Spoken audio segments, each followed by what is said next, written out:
Welcome to Resilient.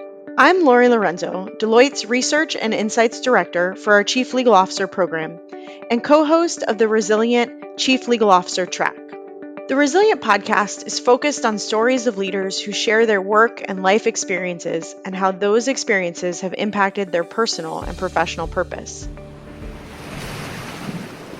Today's episode is no different.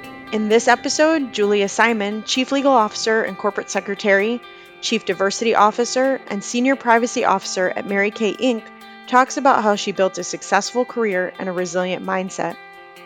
Julia shares her experiences transitioning between external and in-house practice, and how she's benefited from getting outside her comfort zone to develop new skills. Let's hear what Julia has to say. Julia, thanks so much for being on the podcast today. I'm really excited to get to chat with you. Thanks for having me. Lovely to be here, Lori. Absolutely.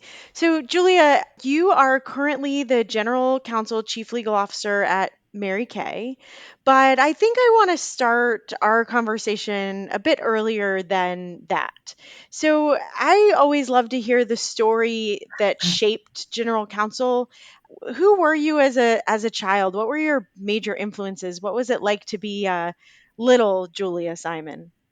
I grew up in Houston, Texas. That's where I was born and raised, and I'm the fourth of five children. And so my parents and my older siblings were my earliest role models and those folks that I wanted to emulate and make proud, and that's still true today.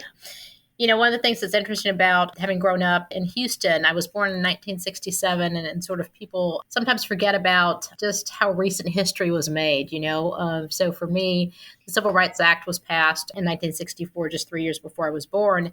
And for my oldest brother, who's 10 years older than me, he was born 3 years after the Brown versus Board of Education case. And so that impacted both of us in so many ways in terms of just what it was like to be Black in Houston during that time. I can imagine that it did. So you have four siblings, and your parents, were they lawyers? No. My dad actually worked in the steel mill just right outside of Houston. My mother was educated. She was a teacher by training, but she grew up in sort of the swamps of Louisiana, literally, and moved to Houston when she was a teenager. So she was the first of seven, and she was the only one who went to college. But she was educated as an English teacher. But then by the time I was born, she was a stay-at-home mom. But my dad, again, one of my role models, did not finish college. He did go for a while, but then when he got married and had children, he, of course, went to the steel mill, and he worked there over 25 years. And, for most of those years, he was a manager. And so for a Black man to become a manager and ultimately one of the general managers by the time the plant closed was a huge thing. And so I watched him bloom and, one of the smartest men I've ever known. So, yeah, watching him, watching my mom raise five kids and send them all to college was life-changing for me. I can imagine. So you said you were the fourth of fifth of five kids. Your dad worked in the steel mill. Your mom was educated as a teacher, but was staying home by the time you were born. All set against the backdrop of the Civil Rights Act in 64 and Brown about 10 years before that.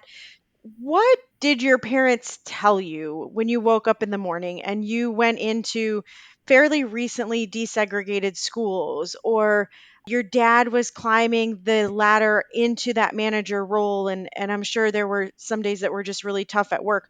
What were the messages you were getting as a kid to drive you and your siblings boldly through this?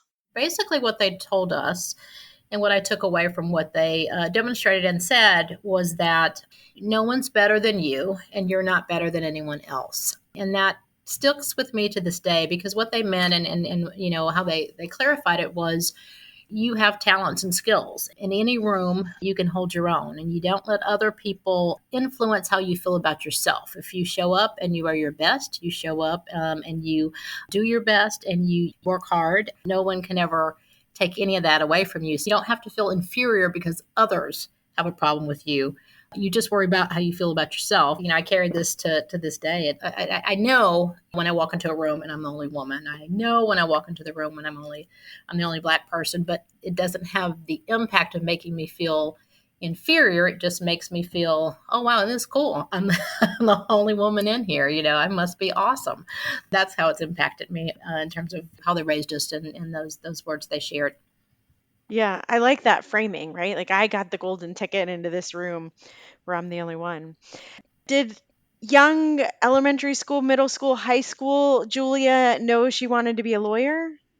I certainly didn't. It's really interesting. People talk about representation and role models and those sorts of things. And there certainly is something to that because I think you sometimes can only dream as big as what you see or what you read or what you hear. And so the thing that attracted me when I was a young kid was watching a show where the woman was a witch and she married a human, and he was in advertising.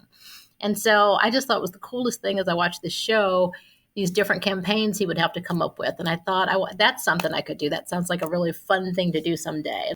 I went off to, did well in school, went off to college, and wasn't quite sure what my major was supposed to be to do that because I didn't know anybody who worked in advertising. I didn't really know folks who worked in corporate America in that way at the time. And so, yeah, I just wasn't quite sure. But the good news is I did know some lawyers. And a woman had come into my uncle was an ophthalmologist, and he was kind enough to let me work in his office a couple of summers during high school. And I remember seeing this black woman lawyer who always took time to talk to me, tell me what she did. And I was fascinated by her because she was young and absolutely gorgeous. And I couldn't understand why, a lawyer wasn't an older white man, which is what I sort of had seen on television. I remember just thinking about her, and at the end of the day, I went to law school because the LSAT had less math than the GRE and the GMAT. I think I lucked into exactly the right career. What a great story of meeting this woman at your uncle's office and being so influenced by the few minutes of time that she took to talk to you about what she did, and that you identified with her in a way that inspired you to shape your entire career. That's great. So, does that influence how you think about mentoring today? Yeah, I never turn down anyone who calls and wants to talk to me about what they want to do, whether they want to be a lawyer or in any other part of their career. I think that's the gift we give to others. If we have any information we can share with the people who come behind us, we ought to do it. And so, I'm more than happy always to have conversations with the folks about whether it's being in law or really any aspect of the business world. It's great to have these young people reach out to you. I think it's brave of them, and so I never turn them down. I always respond and always talk to them. I'm with you. I actually enjoy having those conversations with lawyers or potential lawyers at all phases. It's almost like a contagious level of hope and excitement. It's really fun. So you said you took the LSAT. It didn't have a lot of math. I'm with you on that. That was a deciding factor for me too. And you started law school. What was the law school experience like? How did you navigate that? You said a minute ago you didn't know anyone in advertising. So how'd you decide which path to take in law school? What kind of lawyer you would be? That's interesting. So by the time I graduated college, my sister had gotten married and she had married a lawyer. So I did by then have some folks to sort of talk with and understand some things about the law. But I still didn't know exactly what I would do with my law degree. I knew I was a good writer and I knew I had a gift for speaking. That was what I went into law school with. But almost immediately, a couple things happened. One is I got picked by the dean of admissions to work for her to do recruiting primarily for students who otherwise wouldn't have opportunities or have knowledge about the law and law as a career. So we'd go around the country to different events and talk about UT Law School at the time. So that was one of the things I got to do. And while I was doing that, public speaking became something I did. And I met an upperclassman in the law school who was on the litigation, mock trial teams, those kinds of things. And so I ended up doing that. And that is how I found my way to litigation. And do you love litigation? And the reason I ask is because I started law school focused on litigation, and then I realized that it was a little too contentious for my tender heart. So, did you love it? Do you love it? Yeah, I do love litigation. For me, it helps in every aspect of what I do. It's interesting because I started out as a labor and employment lawyer, mainly because that's again, interestingly enough, talk about laws that influence your life. So the Civil Rights Act of 1991, of course, came out in 1991, which is the year I graduated from law school. But even before that, you got those Supreme Court cases on sexual harassment around 89, like in the late 80s, early 90s. You started getting those cases. And so basically all of the laws changed. They needed associates to figure out the labor and employment law. So that's what I started doing when I got out of law school. So I was a labor and employment lawyer, can try cases. Some cases go to trial. That did not happen for me at first. What happened initially as a labor and employment lawyer is you got summary judgment more often than not, or the cases would settle. And that's actually how I ended up at Mary Kay. Because you were doing their labor and employment work? Correct. There were so many companies who had a need for labor and employment lawyers in house because just everything had changed, all the laws had changed, what you needed to do, training changed, all of those things changed. So companies were looking for young labor and employment lawyers to come in house and help them with that work. And so that is how I got recruited to go to Mary Kay in the mid 90s. And what was that transition like? I loved being in house. I loved getting to know my client, my one client, and servicing them. What was a bit frustrating for me is that because the laws had changed, I knew that some of the advice I was getting from outside counsel was probably not quite right, and they hadn't caught up with me yet. But I was so young and hadn't gone through the entire litigation process yet that I realized if I was really going to be a strong in-house lawyer, I probably should go back and get more litigation experience, specifically wanting to go to trial. So I went back to my law firm 8 months to the day I left with the mission to be a litigator and try cases. And so that's what they allowed me to do. I know very few people who score the coveted in house role and then willingly go back to the law firm. But it sounds like it was the right path for you. And so, how long did you stay in the law firms then? And tell me a little bit about whether or not that actually did better prepare you to go back in house later. For me, for sure, it helped me to go back in house later. It helped in so many ways. We laugh a little bit, me and my friends from my old law firm, that I'm gonna go back after I retire from Mary Kay. I'm gonna go back and work at the law firm again because I did love it. I loved every minute of that. Loved being a trial lawyer. It's really interesting to see the dynamics that occur on the business side, right? When you're making decisions about the risk of litigating, the risk of doing or not doing a certain thing that leads you to, again, whether it's litigation or even to terminate someone. When you think about how these cases come up and arise, and you think about that whole life cycle, and for contracts and those kinds of things too, when you think about what happens on the other end. So while I'm sitting here negotiating a contract, why is it so important to, document all of these things? And the answer is because at the other end, here's what happens when you're in court. If those things aren't documented, here's what can happen with that. So absolutely understanding the consequences of actions, how you create the facts, right? What was a huge influence on me. And I think it was such a good way to round out just how I approach, not just the law, honestly, even how I approach giving just general business advice, as an in-house lawyer, understanding the beginning and the end. And so often the lawyers don't create the facts. The lawyers have to litigate or negotiate through the facts that they're given. And so to the extent you have that knowledge about how important it is as the situations arise and the facts are being creative, what can we do to influence that has been a huge influence on my hopefully success in my role here at Mary Kay. This time for you back at the firm, there were some other things going on too, right? You had started a family.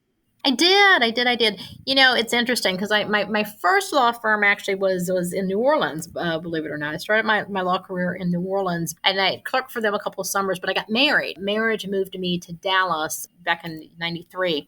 So then when I came back in house, it was right after I had a baby, my first child in 98. Yeah, it was a fun ride. I probably should have shared talking about success and going back to the law firm.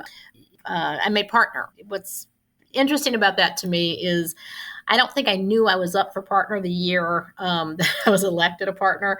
And I know that sounds, like, well, how is that possible?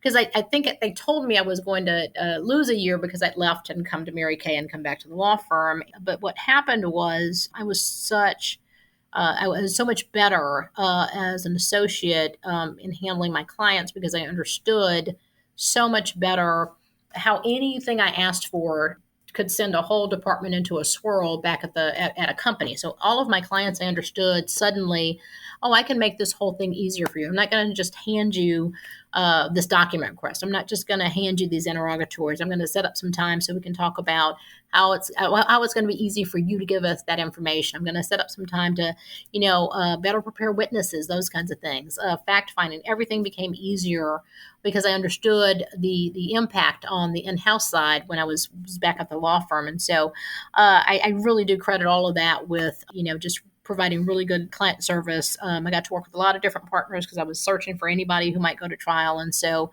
I do credit all of that with my success in making partner. But in any event, yes. So I make partner, have a new baby. I'm a new partner on top of the world. And then Mary Kay calls me again. And this time it's because the person who replaced me was leaving. And she reached out and said, hey, I'm leaving. I'm going somewhere else. Would you at all be interested in coming back in this role that she had elevated, but in the years I'd been gone? And, I said, maybe, it might be something interesting. And so really, I just think it was fate that sort of led me back as a young mom.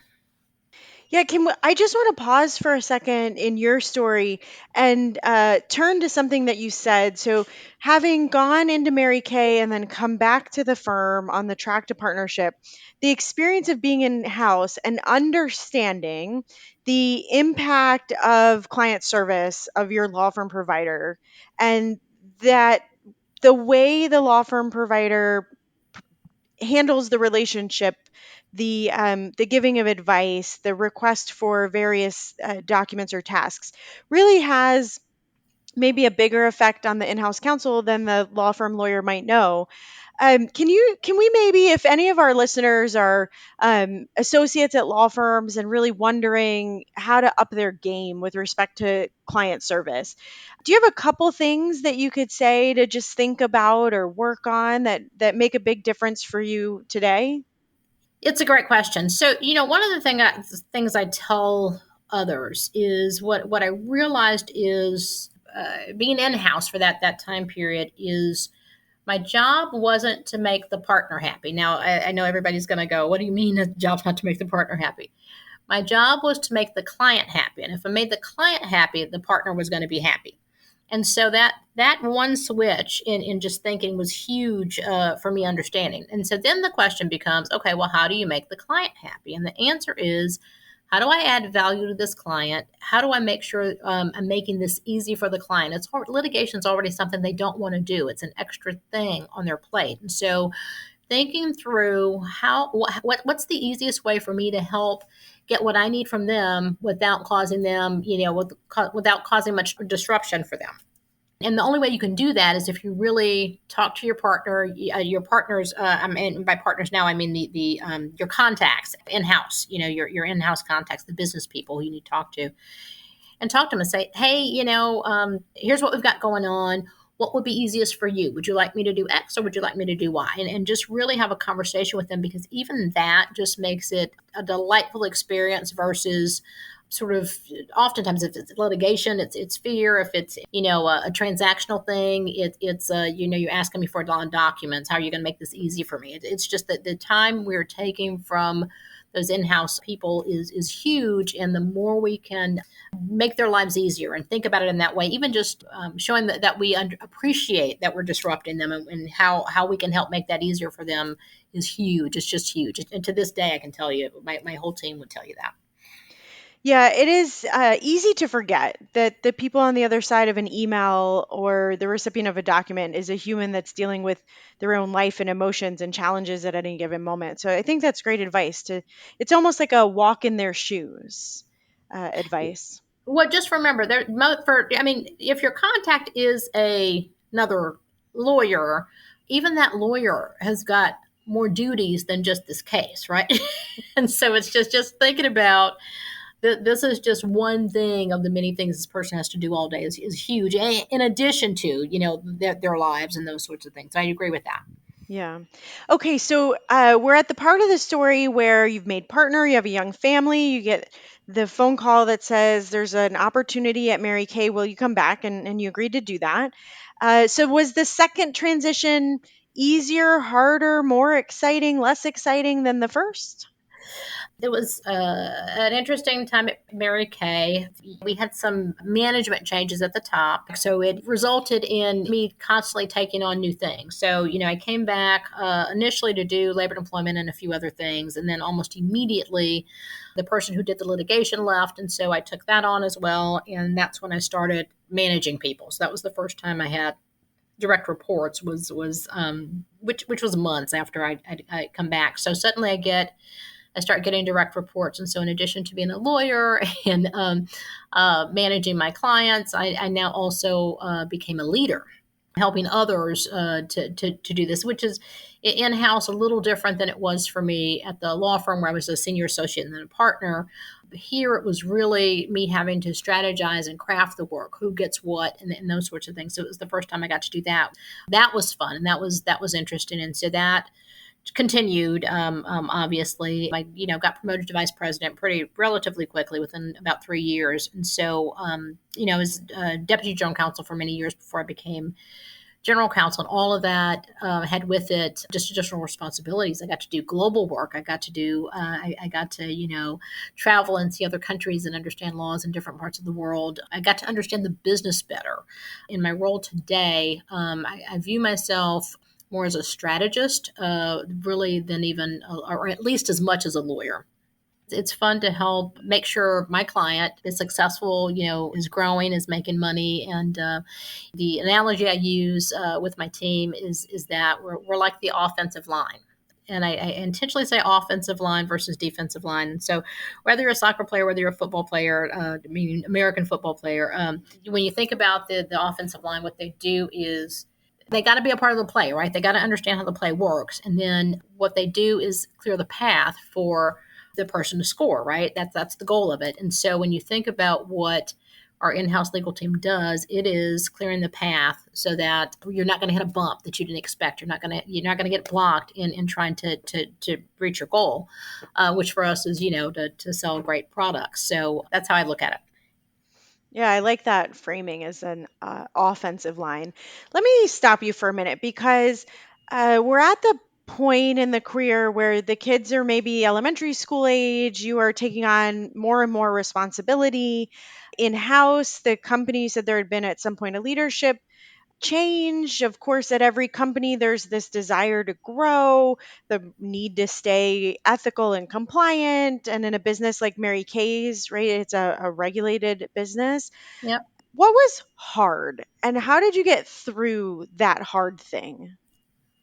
I'll go this route first. I think from a work standpoint, the hardest thing was the easiest thing, right? The hardest thing was me recognizing that even though, let's say, I'm really, I really do think I'm a good litigator, right? And but I had to give that up because I needed to give that to somebody else so that I could do whatever my new role was. Same thing with the labor and employment. Like I had to give those things up to somebody else.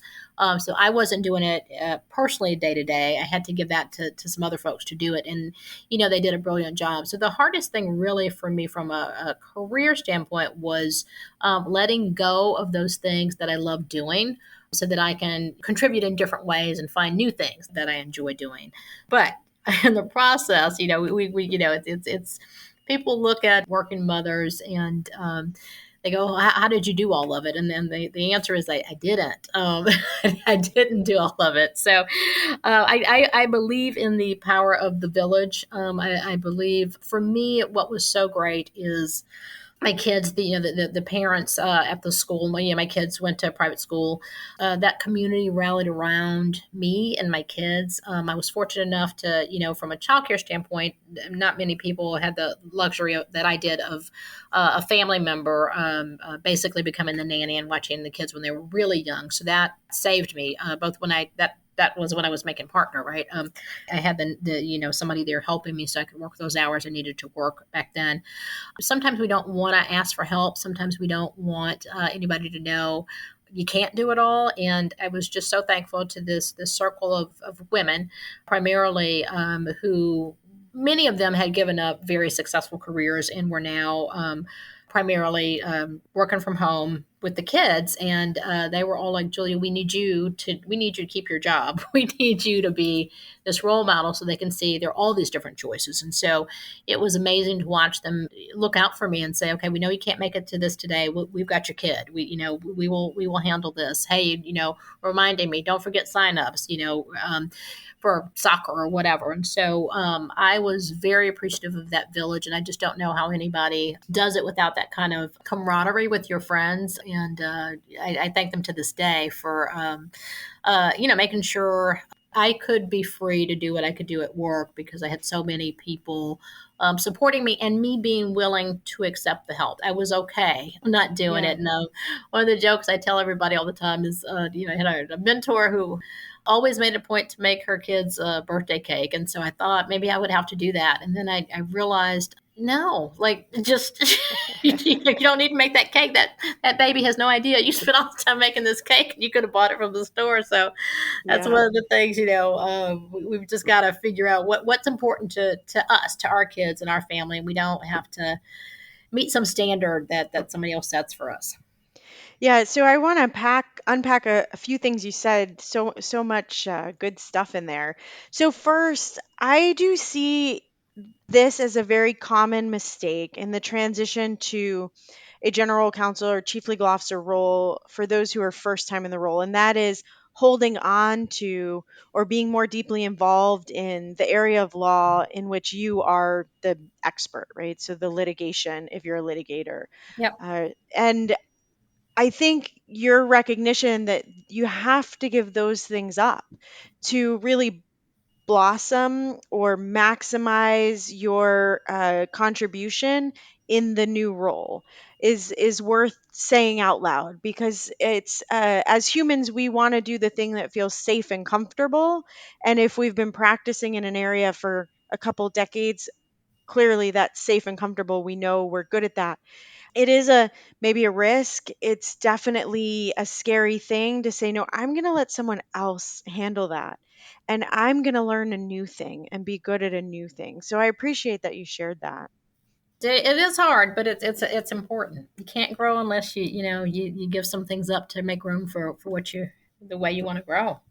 Yeah, and this topic also came up when we talked to Sarah Hayes about board work. So Sarah was at one point the general counsel for a hotel chain, and she said when I transitioned to board work, she did a similar thing. So a conversation with the GC at the company that said, "I'm not here as the GC. You're the GC. I have a different role, and I want you to shine, and I want to support you in shining when I can."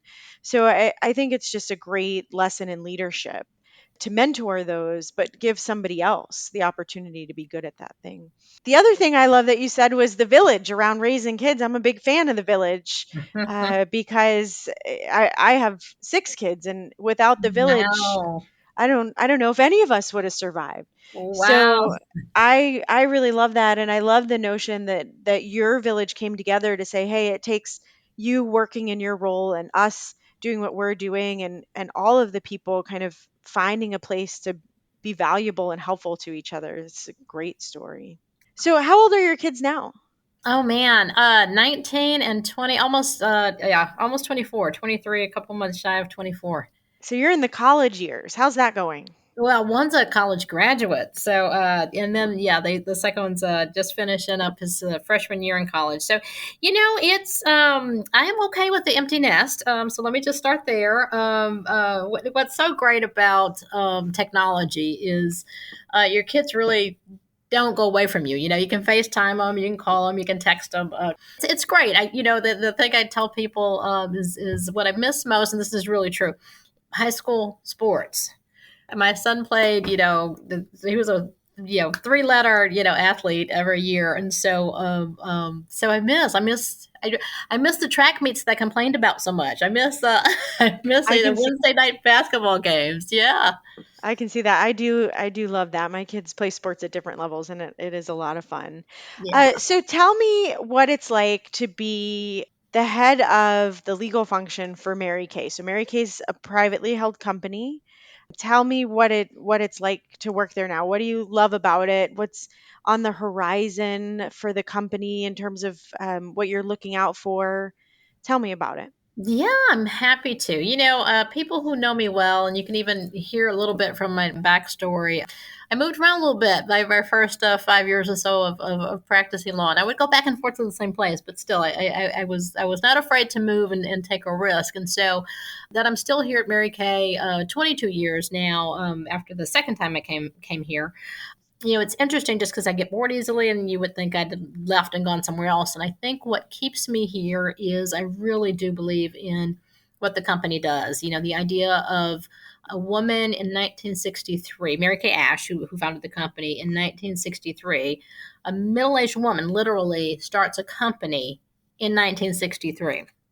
And so people forget, that you have these icons and trailblazers who are out there, whose story doesn't get told enough. And so she starts this company really to give women an entrepreneurial opportunity. So when you think about it, yes, we're a makeup company, and we make fabulous products. And that's what we sell, but we sell it through this direct selling because Mary Kay's vision was she wanted women to be able to earn some extra money so that they could have more independence. And, she had seen as a woman who had to work, right, when her kids were young, but she had to do that in the 1950s and really even the late 1940s. And when she had to work, she had a 25-year career by the time she started Mary Kay in 1963. She'd left her job in corporate America and starts this company. Our goal as a company is to make sure those opportunities reach more women. And so, we're over 35 markets, almost 40 markets around the world. And so we bring sort of this entrepreneurial opportunity to women everywhere. And we make them look fabulous while we're doing it with Ha, our with I our love it. skincare products. It's one of those things where if I can help clear the path for that, sign me up for it every day. So it's an absolute blessing to work here and get to do that kind of work. So that's what keeps me inspired. And interestingly enough, when you manufacture on two continents and you got to distribute to, like I said, over 35 markets, there are a lot of legal issues in that. There are a lot of complexities there, and there's plenty of work to be done. And I'm, so proud of the team for doing it. And we talked about that entrepreneurial opportunity. It just inspires me more to think about how we as a company can take advantage of the differences in the world, because what we've been doing all along has been social selling. Literally since the company was founded in 1963, it's just how you interacted socially was different back then than it is today. And so how do we make sure we as a business can take advantage of sort of these virtual interactions, and how that personal contact can allow our business to grow and thrive. So those are the kinds of things I think about. Those are exciting things to be thinking about.